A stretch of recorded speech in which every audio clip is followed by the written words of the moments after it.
Então, né, o que é definido por autômato finito não determinístico?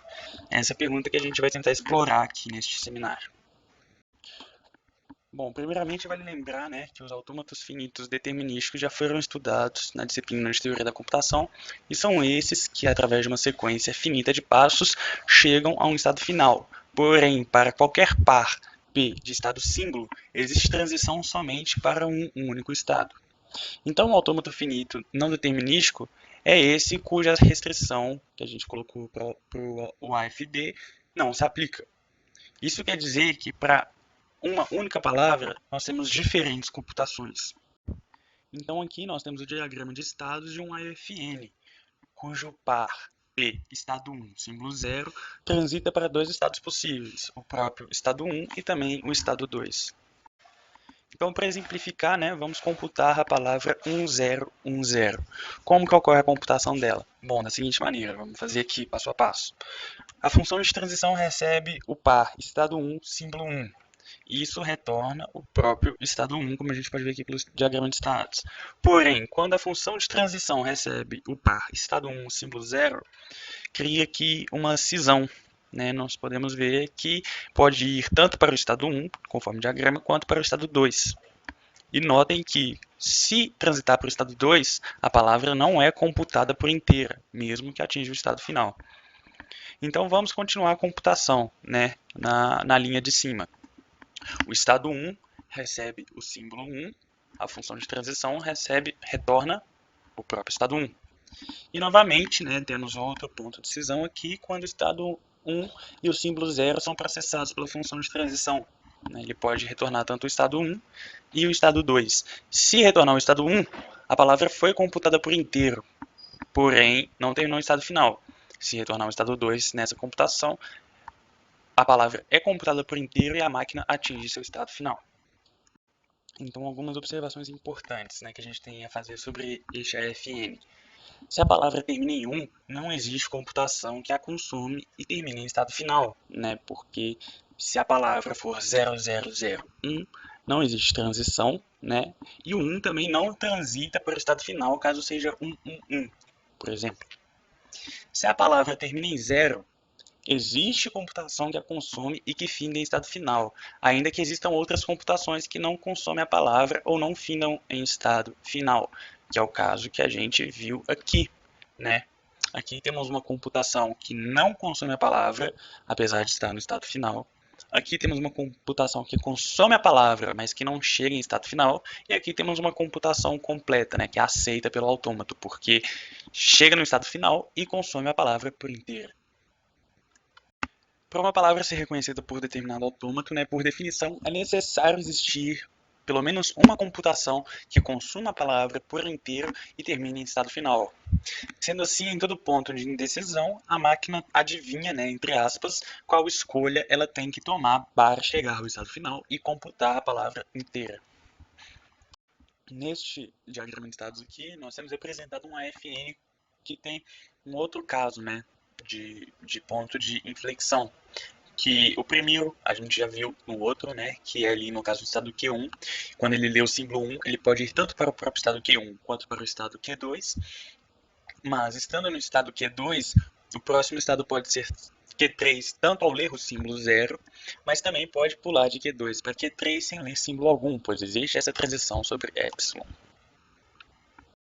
Aqui então nós temos uma comparação entre as computações determinísticas e não determinísticas, com o ramo de aceitação, né? O ramo de aceitação seria este aqui, que consome a palavra e chega em estado final.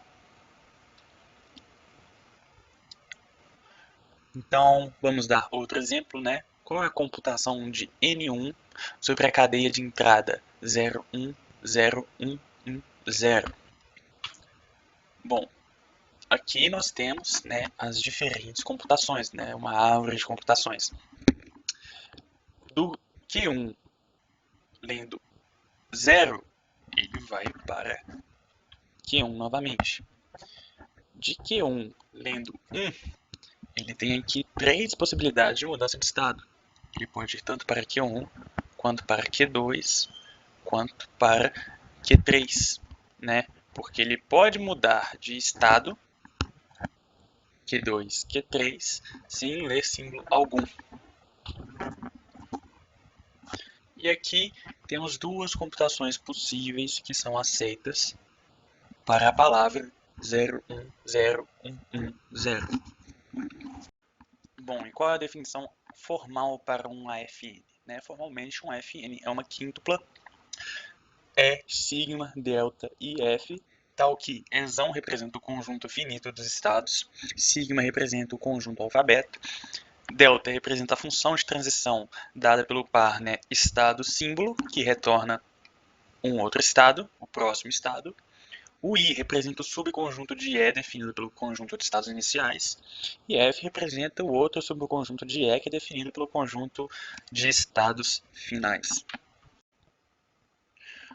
Bom, no caso do formalismo de Fn que foi proposto para a gente, esse delta, que significa para a gente função de transição de estado subsímbolo, é um conjunto que especifica para quais estados existe transição de um estado E sobre o símbolo alfa.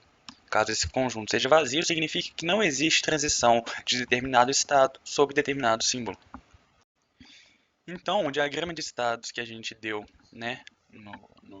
nas imagens anteriores caracteriza o Fn definido por o conjunto de estados é 1 e é 2, o alfabeto, 0, 1, a função de transição, que é delta, o estado inicial é 1 e o estado final é 2.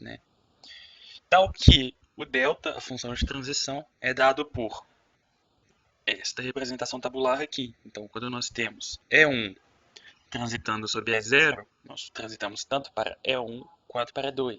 Quando nós temos E1 transitando sobre E1, nós vamos apenas para E1.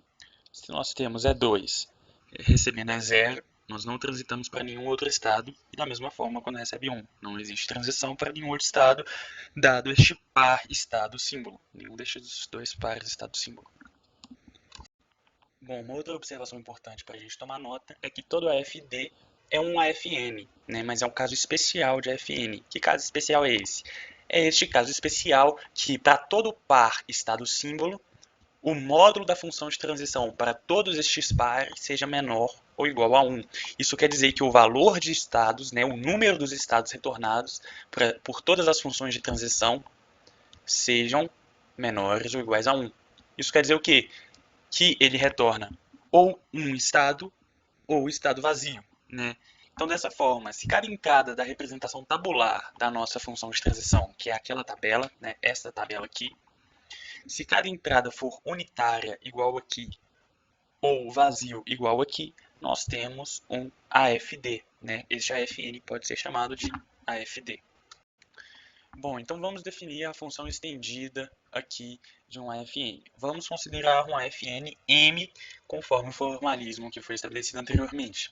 Vamos considerar A um conjunto de estados, então A é um subconjunto de E, e vamos considerar delta chapéu como uma função estendida que dá o conjunto de estados alcançáveis a partir de A, consumindo-se uma palavra ômega. Sendo assim, a função de transição de M é uma função estado por símbolo, que retorna um estado, definida como se segue. Bom, então vamos passar para as regras de decomposição, por assim dizer, dessa função estendida. Bom, no caso de nós termos uma função estendida, onde o conjunto de estados é vazio, não possui nenhum estado, mas ainda existe uma palavra a ser computada, esta função estendida retorna vazio, para todo símbolo que compõe a palavra pertencente ao alfabeto. No segundo caso aqui, a função estendida conta com este conjunto de estados aqui, não é um conjunto de estados vazios, mas ele vai computar uma palavra vazia. Então, o retorno disso vai ser o próprio conjunto de estados, uma vez que seja um conjunto de estados que está contido, um subconjunto de Ezão, que é o conjunto de estados formalizado pela máquina. Então pode ser um estado, dois estados, três estados, desde que esses estados pertençam ao conjunto de estados definido pela máquina no seu formalismo. Bom, o último caso é que nós temos um conjunto de estados definido por razão e nós também temos uma palavra, e aqui ela está dividida entre sufixo e prefixo. Então, como que a gente computa isso aqui, né? Como a gente desmembra essa função estendida? Bom, ela se desmembra na união entre as funções de transição dos estados que estão em A sob o símbolo alfa, né? Deixando o sufixo para ser processado mais tarde, mantendo as mesmas regras, né? De azão estar contido em ezão e de que todo símbolo, tanto no sufixo quanto no prefixo, pertence ao alfabeto. No caso do sufixo, ele pode ser vazio, né? Pode ser um símbolo vazio.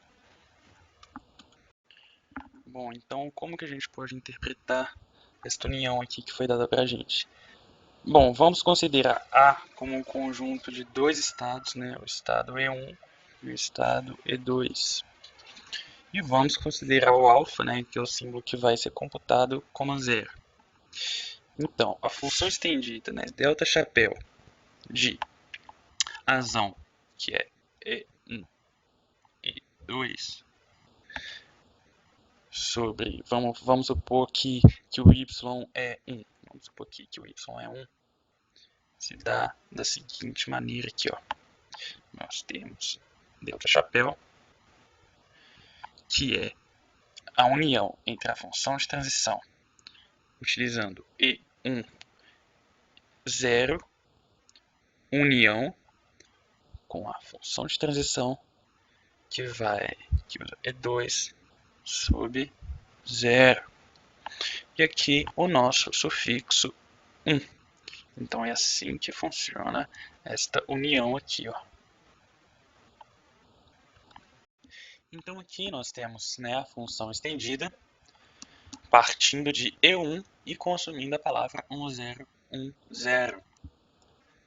Nós podemos ver que através do desmembramento, né, pelas definições que foi dada para a gente, que através de E1 chegamos nos estados E1 e E2, né?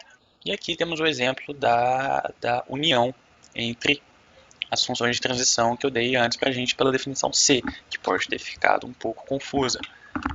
Mas aqui não tem muito segredo, né? Aqui ele desmembra a função de transição, computa 1, retorna o estado 1. Aqui novamente ele desmembra, recebe o 0, computa o 0 pelo estado 1, e aqui ele retorna dois estados, né? Como a gente pode ver aqui, que quando o par é estado 1, símbolo 0, ele retorna tanto o estado 1 quanto o estado 2. Então é esse o retorno aqui. Quando o azão, né, o que pra gente era o azão, possui mais de um estado, então faça a união entre as funções de transições de E1 sobre 1 e E2 sobre 1, que são os estados que estão aqui pra gente. E assim sucessivamente, iterativamente, até chegar nos estados alcançados através de 1 por essa palavra. Bom, e como é que a gente define uma linguagem aceita por um FN? Bom, a linguagem ela é aceita por um FNM qualquer, uma vez que esta linguagem é um conjunto composto por ômega, né, uma palavra pertencente ao alfabeto, tal que a função estendida, partindo do conjunto de estados iniciais e computando essa palavra ômega, faça interseção não vazia com F.